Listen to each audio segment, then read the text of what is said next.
You told yourself it was over. You blocked his number. You know he was toxic, manipulative, or emotionally unavailable.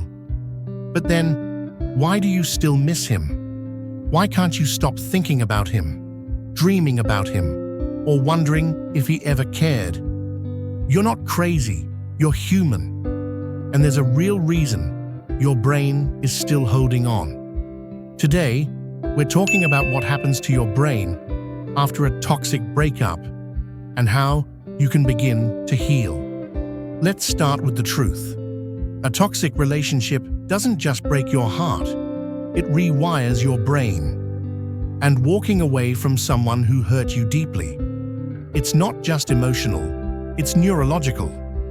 In a healthy relationship, your brain releases chemicals like dopamine, oxytocin, and serotonin, all designed to bond you to that person, build trust, and give you emotional reward. But in a toxic relationship, those same chemicals get tied to chaos. They're released inconsistently during love bombing, make-up sex, or those brief moments of affection after pain. That's what creates the addiction. It's why you remember the good moments so vividly, because they came after emotional starvation. It's why the same person who hurt you becomes the person you run to for comfort. And it's why leaving feels more painful than staying, even when staying almost destroyed you. Your brain becomes wired to crave the high after the low, the apology after the silent treatment, the sweet moment after the emotional withdrawal.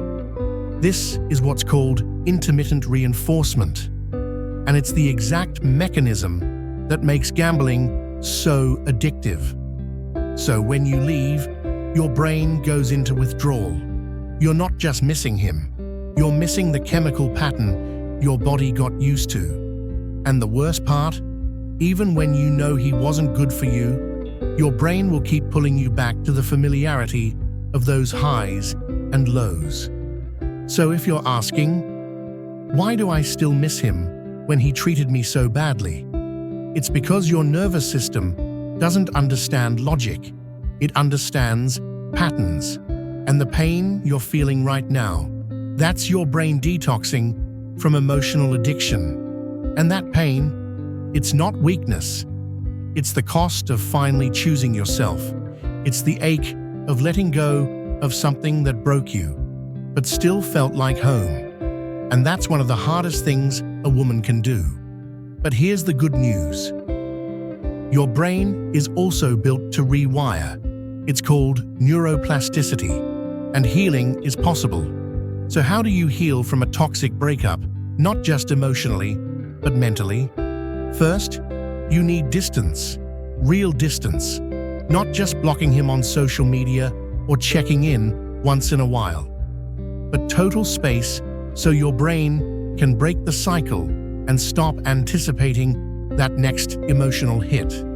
And if part of you still wants to keep one door open, I want you to ask yourself, why am I holding a window cracked for someone who locked me out emotionally over and over again? Second, build new rituals to replace the ones you shared with him. Did you talk every night before bed?